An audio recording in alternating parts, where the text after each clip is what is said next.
ჩამოწერე 4 ფიქრი, რაზეც გინდა გაამახვილო ყურადღება მთელი დღის მანძილზე. მე ამას სულ ვაკეთებ. შენ დარჩები უბრალოდ გაკვირვებული, რომ გააცნობიერებ, რამდენად უყურადღებოდ იყავი მათ მიმართ მთელი დღის განმავლობაში, მთელი კვირის, თვის განმავლობაში. ჩამოწერე რას იძახი, 4 რამ, რისი შეცვლაც გსურს. როგორ მოქმედებ, როგორ იქცევი, წუწუნებ, აბრალებ ვინმეს რამეს, ამართლებ, წუხარ საკუთარ თავზე, ეს არის მსხვერპლის ცნობიერება.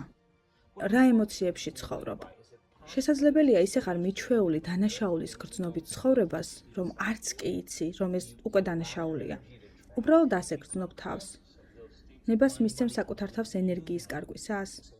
გახდი ცნობიერი გონების ამ ნაწილში, სხეულის ამ ნაწილში და შეაფასე, თქვი რომ ეს შენი ძველიმია. შემდეგ თქვი, რა ფიქრების და ძაფების გააქტიურება გჭირდება ტვინში. დაიწყე წარმოქმნა და შეიგრძენი ისინი მთელი გულით. რა თვისებებს, ჩვევებს გამოიყენებ დღეს?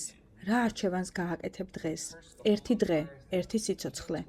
ირეპეტიციე, იმეორე, დაიწყე ნევროლოგიური აპარატურის გამოყენება, დაყენება, ჩამონტაჟება შენს ტვინში და თუ გააგრძელებ მის ინსტალაციას, ეს პროგრამული უზრუნველყოფა გადაიქცევა პროგრამად და შენ დაიწყებ ფიქრს და მოქმედებას ამ გზით. და შემდეგ აქ არის რთული ნაწილი. შეგიძლია ასწავლო სხეულს ემოციურად, თუ როგორი იქნება შენი მომავალი, სანამ ის გამოვლინდება.